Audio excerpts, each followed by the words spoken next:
Bismillahirrahmanirrahim. Rabbi shrah li sadri wa yassir li amri wahlul 'uqdatam min lisani yafqahu qawli. Assalamualaikum warahmatullahi wabarakatuh.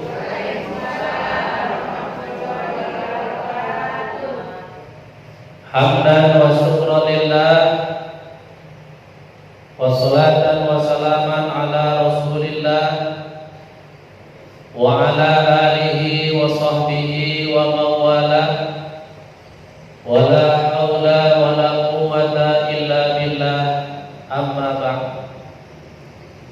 Qala Allah subhanahu wa ta'ala fi kitabihil karamah, a'udzu billahi minasy syaithanir rajim.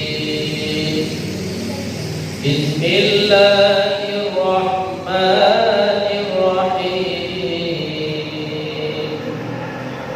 Inna 'iddatas syuhuri 'indallahi 12 syahran. 12 syahran fi kitabillah. Fi kitabillahi yawma khalaqas samawati wal ardh minha arba'atun hurum dzalika dinul qayyim. Shadaqallahul azim.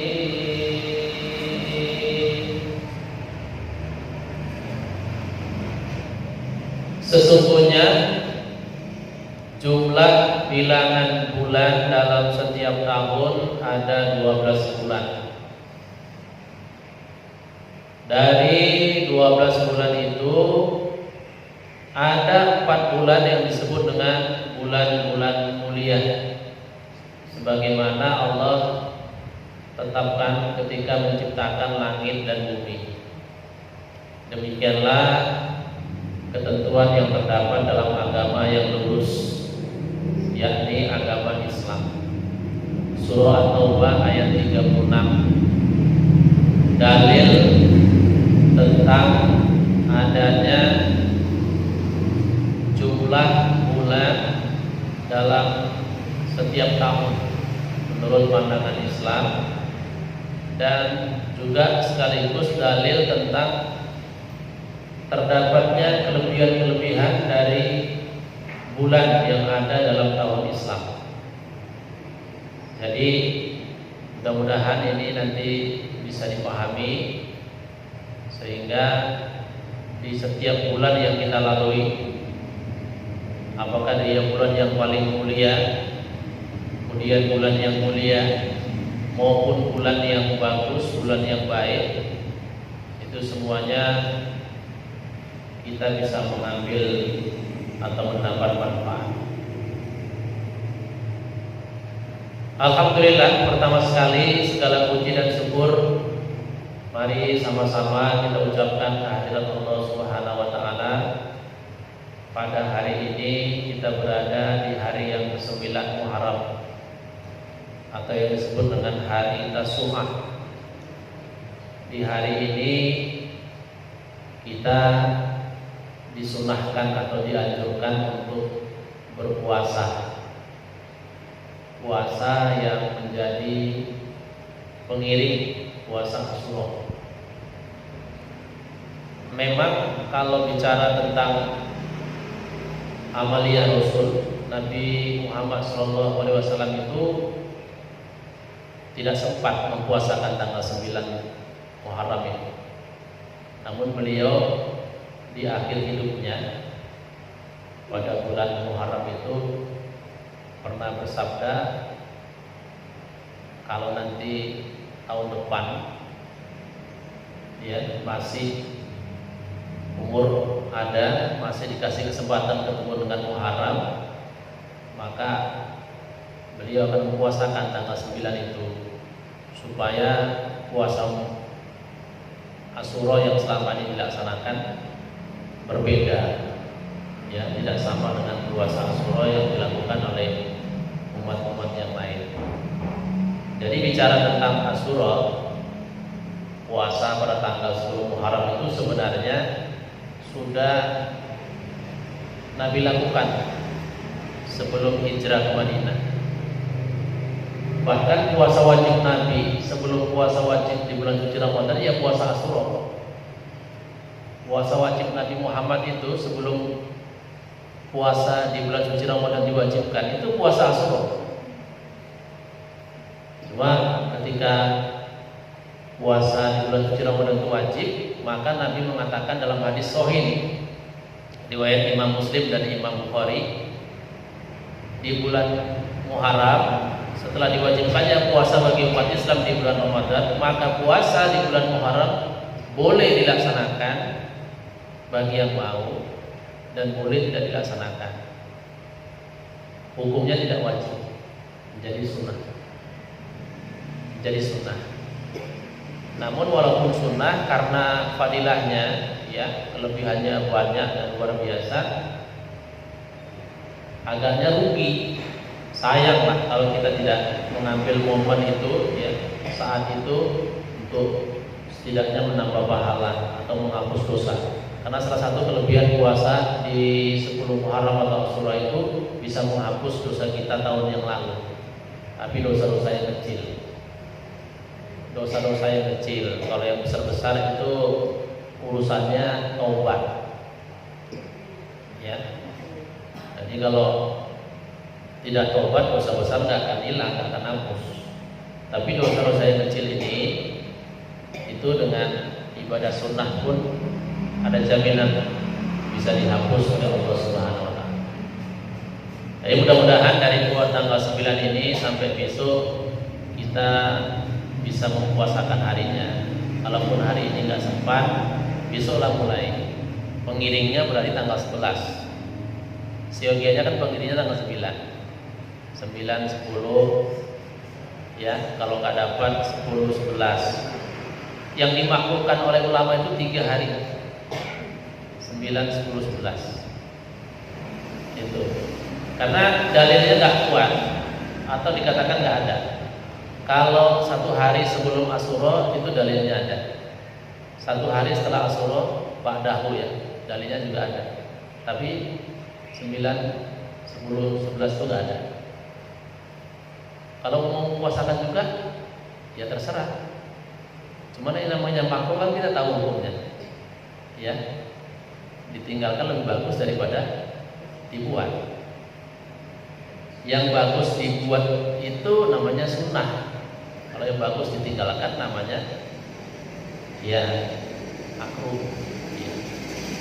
Jadi boleh 9, 10 atau nanti kalau enggak puasa hari ini 10, 11. Kemarin di WA beredar itu informasi tentang pekan puasa, ya. Pekan puasa. Boleh lah, kalau mau puasa boleh aja. Banyak-banyak puasa sunnah di bulan Muharram ini nggak apa-apa, bagus.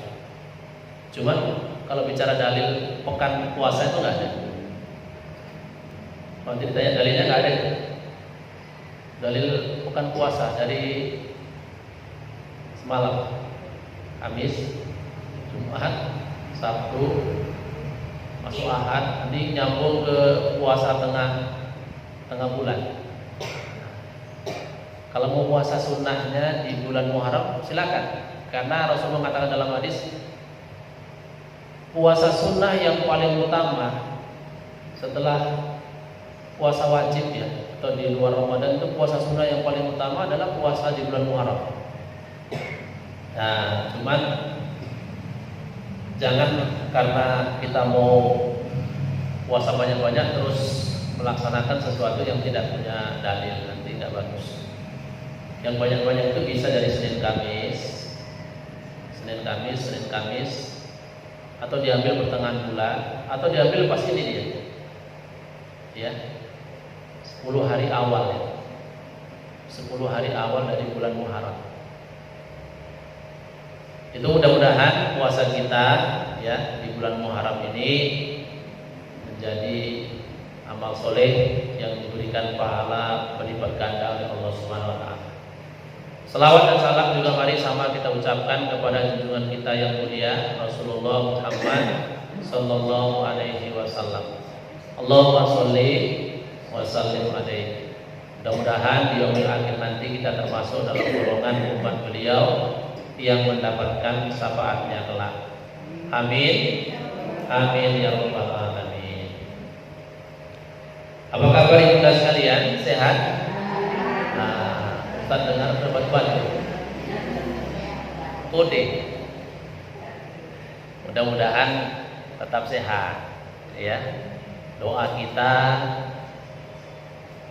semoga dikabulkan oleh Allah Subhanahu wa taala. Tapi itu kalau sakit gak perlu takut. Jangan terus berpikir ya nanti kena begini, kena begitu. Akhirnya down, imunnya down, kekuatan namanya kekebalan tubuhnya jadi turun. Harusnya nggak parah jadi parah. Nah, jadi kalau sakit ya dia sakit, jalan aja sakitnya. Berusaha aja berobat, jangan dipikiri sakitnya akhirnya menjadi lemah semangat ya, lemah tubuh. Penyakit apapun masuk jadi kuat. Mulanya nggak ada sakit jadi ada sakit. Nah, rasa takut kita itu, kita boleh punya rasa takut yang besar, tapi takut kepada Allah. Kalau sama selain Allah, rasa takutnya kecil aja. Rasa takut yang besar itu sama Allah, jangan sama ciptaan Allah. Karena apapun dia bentuk ciptaan Allah ini, mau besar, kecil dan segala-galanya itu, ya tetap kalah sama penciptanya. Nah, jadi kalau ada rasa takut kepada Allah, mintalah tolong kepada yang menciptakan itu, makhluk itu, yakni Allah Subhanahu wa taala. Jadi jangan takut dengan penyakit. Memang ada yang bilang, ulama maupun dokter, sakit itu merupakan salah satu ciri dari kematian ya, dari akhir hidup. Tapi itu kan salah satu, berarti masih ada lagi yang lain. Jadi kalau salah satu kan bukan satu-satunya. Makanya kalau sakit jangan terus pikirannya bakal mati, ya lu mati jadi ujung-ujungnya. Setidaknya mati semangat. Jangan. Kalaupun sakit itu mengantarkan kita kepada kematian, insya Allah mati yang diberikan Allah itu mati syahid. Karena salah satu ciri orang mati syahid karena sakit. Nah, syahidnya apa? Syahid akhirat. Syahid ini kan 3 macam. Ada syahid dunia, ada syahid akhirat, ada syahid dunia akhirat. Kalau syahid dunia ini matinya karena hal-hal yang berkaitan dengan dunia semata. Mati tabrakan, balapan, nabrak atau tabrakan, mati. Ini syahid dunia ya. Matinya karena unsur perbuatan dia sendiri. Mati berkelahi, bukan karena berkelahi membela agama, bukan, atau mempertahankan harta, nyawa, tapi berkelahi ego-egoan. Contohnya orang mati main tinju ya. Sekarang tinju nggak musim lagi, sekarang musimnya apa namanya? Fighting champions, langsung berkelahi. Kalau tinju kan masih tangan yang main, ini udah kaki apa nih? Lutut. Bahasa kita mana? Dengkul. Kan lebih bahaya ini mengantam daripada ini. Mati gara-gara itu. Itu mati syahid dunia. Syahid dunia, kalau orang mati syahid dunia, terancam dengan azab kubur dan azab neraka. Enggak ada bebas dari kubur. Terancam dengan azab kubur dan azab neraka. Kemudian yang kedua syahid akhirat. Syahid akhirat ini orang yang mati di luar dari kemauan dia. bahasa mudanya mati, unsur kematiannya di luar kehendak kita ya. Atau kadang-kadang matinya nggak sengaja. Misalnya orang jalan kejatuhan polpen mati. Nah, ada nggak? Ada. Kejatuhan polpen satu peti. Nah, jatuh dari atas. Isinya polpen semua peti itu, mati lah. Bukan polpen sebiji. Nah, mati kejatuhan benda atau mati terpleset. Sering sekarang orang mati terpleset, terutama di kamar mandi, hati-hati. Ya, makanya setiap melakukan sesuatu itu mesti diawali dengan doa supaya teringat sama Allah. Hati-hati, jangan terus masuk aja, lari duduk, banting, kepala bentur lantai atau bentur tembok, mati. Banyak sekarang. Ya, mati kejatuhan atau mati terjatuh, mati yang nggak sengaja, mati ditabrak, mati dibunuh. Kalau wanita paling banyak mati syahid akhiratnya, ya, mati dalam keadaan haid, mati dalam keadaan melahirkan, mati menyusui, mati nipas, itu wanita syahid akhirat semua. Mati dalam keadaan yang seperti itu, ya. Tapi jangan sampai mati main panjat pinang lah, jangan. Mati panjat pinang. Dan itu nggak ada sakit akhiratnya. Ya. Jadi hal-hal seperti itu membuat mati syahid akhirat. Wah, apa untungnya kalau orang mati syahid akhirat? Bebas azab kubur. Akan tetapi tidak bebas azab neraka. Kuburnya, azab kuburnya itu sampai menjelang nanti hari bangkit, hari akhir itu bebas. Tapi azab neraka enggak, tergantung dari amal-amal solehnya ada apa. Baru yang terakhir sahih dunia akhirat. Kalau ini jelas kematian dikarenakan ibadah, terutama sekali karena membela agama. Jadi orang-orang yang mati dalam perang jihad itu membela agama, ya, di masa Rasul dulu atau sampai sekarang ada juga yang seperti itu, ya. Di daerah-daerah pelosok diserang orang, mau dibunuh karena agamanya, dia bela itu termasuk sahih dunia kita. Kemudian termasuk orang yang mati dalam ibadah, terutama ibadah haji. Orang yang mati dalam ibadah haji itu masuk dalam kategori sahih dunia akhirat. Apa untungnya? Bebas azab kubur, bebas azab neraka. Artinya orangnya langsung masuk surga, kecuali kalau masih meninggalkan utang. Jadi utangnya dibayar dulu. Utang bayar dulu lah. Kecuali orang yang memberikan utang ikhlas.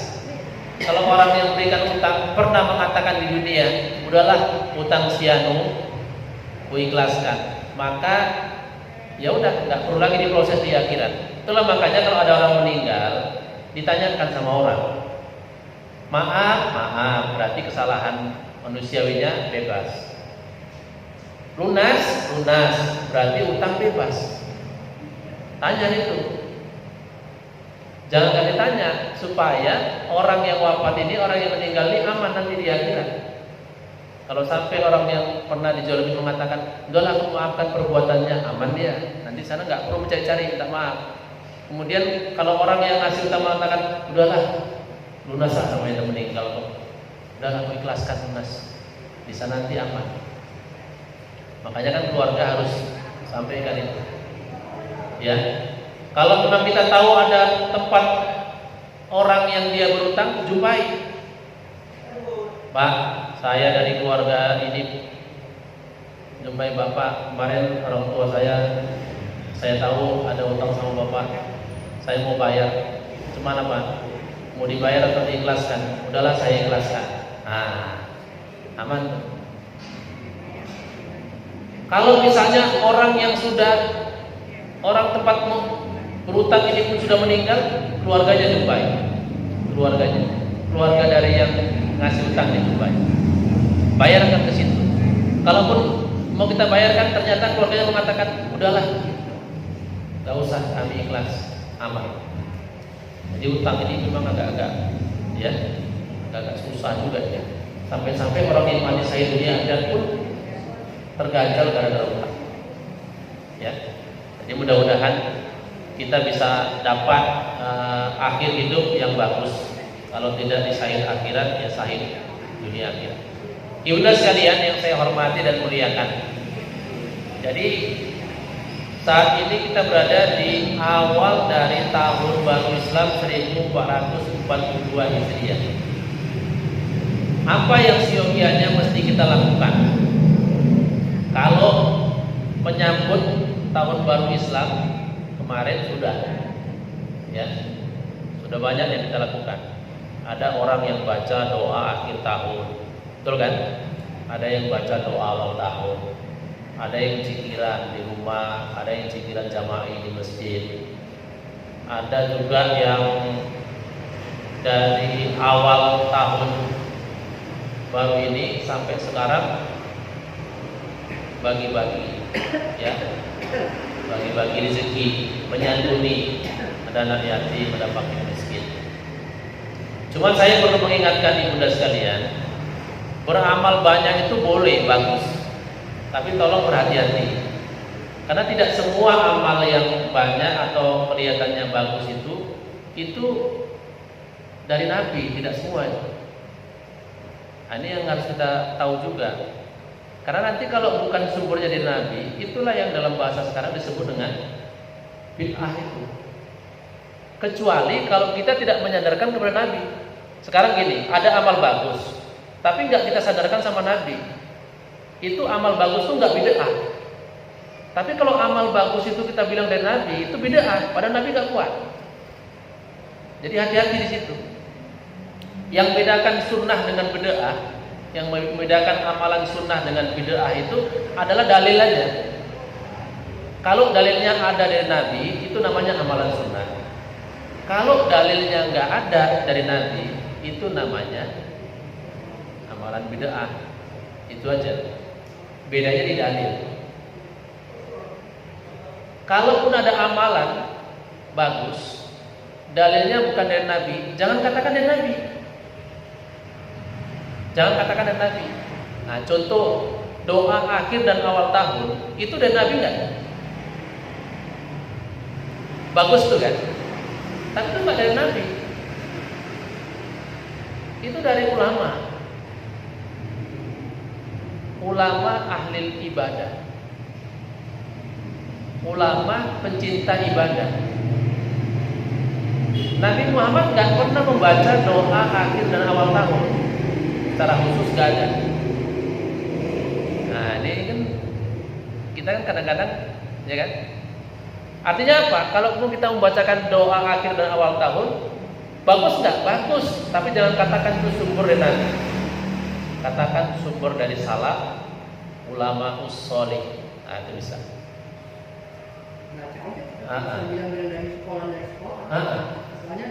Artinya supaya nanti nggak jadi ini, nggak jadi fitnah sama orang yang tahu tentang sunnah.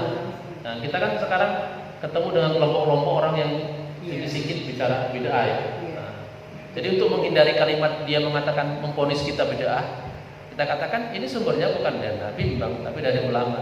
Mengikuti ulama kan sama dengan mengikuti Nabi. Sebab Nabi kan perintahkan mengikuti ulama, atau ulama itu adalah warisan Nabi. Jadi cuman sebutkan dulu sumbernya dari ulama ini. Ulama ini mengikuti Nabi, udah. Gitu supaya nanti nggak jadi polemik. Sebab nanti kalau jadi polemik kita bingung juga. Ditanya lah sama orang yang sedikit-sedikit bicara dalil itu, mana dalilnya? Nah, susah kita. Nggak bisa jawab. Jadi supaya itu paham hal yang pertama seperti itu. Kemudian juga mengenai kegiatan berikutnya yang juga sering kita lakukan, tapi dalilnya itu sangat lemah. Itu misalnya puasa pas akhir dan awal. Puasa akhir dan awal tahun. Nah, itu hati-hati juga. Puasa itu bagus. Wah, puasa ya bagus. Saya bilang puasa sangat bagus. Tapi Nabi tidak buat puasa di akhir dan awal tahun, nggak dibuat lagi. Kalau puasa sunnah di Muharram, memang Nabi suruh, bahkan Nabi puasa Muharram. Permasalahannya, puasa pas di akhir dan awal tahun. Bahkan ada hadis yang mengatakan siapa yang puasa di akhir dan awal tahun, maka kedua puasa itu bisa menjadi kafarah, ya, menghapus dosa di tahun lalu dengan tahun depan. Hati-hati, ya, hati-hati di situ. Ternyata banyak sanad, banyak perawinya itu orang-orang yang kadzib, pendusta, bohong. Nah, ya, itu dia hal kedua. Kemudian hal ketiga yang juga sampai sekarang masih menjadi menjadi polemik itu mengenai susunan kalimat-kalimat zikir yang sering dibaca dalam zikir jama'i. Nah, kalau zikirnya bagus, jangan disalahkan zikirnya, tapi susunan kalimat zikir itu jangan disandarkan kepada Nabi. Sebab Nabi tidak pernah membuat susunan zikir. Susunan zikir itu banyak dilakukan oleh para ulama thariqat. Thariqat yang terkenal kalau di Indonesia namanya Naqsabandi. Ya, termasuk juga ada sebagian thariqat kita, ya, Rifai atau Rafi'iyah, Sajiliyah dan lain sebagainya. Jadi kalau begitu amal apa yang paling bagus? Supaya kita bisa mengisi amal di bulan Muharram atau di awal tahun ini. Pertama, puasa. Puasalah banyak-banyak di bulan Muharram, tapi jangan menghususkan kecuali ada puasa khusus. Contohnya 9, 10 atau Senin, Kamis, atau pertengahan 13, 14, 15. Puasalah banyak-banyak di situ. Tapi jangan mengkhususkan. Nanti kalau yang tidak berdalil jadi salah. Kemudian yang kedua, banyak sedekah. Itu makanya kita disuruh nyantuni anak yatim atau fakir miskin. Cuman yang perlu saya ingatkan, tadi Bunda ada sedikit menyinggung tentang masalah kegiatan kelompok-kelompok itu ya, yang khusus tadi. Itu sebenarnya udah jelas di mana salah-salahnya itu. Cuman kita perlu hati-hati, jangan kita menyinggung kelompok itu salah, tapi ada amalannya yang dibuat. Ada satu amalannya yang dibuat di komunitas kita, padahal itu amalan mereka. Ya, contohnya nih, saya katakan Idul Yatim, Hari Raya Yatim. Itu bukan produk kita. Idul Yatim itu bukan produk kita. Nggak ada Hari Raya Yatim. Kalau memuliakan anak yatim itu tidak ada hari rayanya, setiap hari. Setiap hari. Hari raya setiap hari. Tidak ada tanggal 10 itu Idul Yatim. Kalau itu dibuat, maka itu amalan pertama dari kelompok yang kita katakan tadi. Bahkan mereka besok, ya, itu melukai tubuh sendiri, kayak pengikut agama yang lain itu yang meniru penyiksaan yang dialami oleh Tuhan. Nah, ini hati-hati. Itu Bu kalau mau nanti malam. Iya. Nanti kalau mau langsung. Jadi ibunda sekalian, yang terakhir banyak silaturahim, banyak bermajelis taklim, dan setelah itu inilah saling maaf-maafkan. Itulah amalan-amalan yang terbaik di bulan Muharram. Dan jangan lupa tadi kita sudah awali dengan muhasabah, mudah-mudahan bisa lebih memperbaiki hidup dan kehidupan kita daripada tahun yang telah kita lalui. Demikian yang dapat saya sampaikan. Terima kasih atas segala perhatian. Mohon maaf atas segala kekurangan. Billahi taufiq wal hidayah. Wassalamualaikum warahmatullahi wabarakatuh.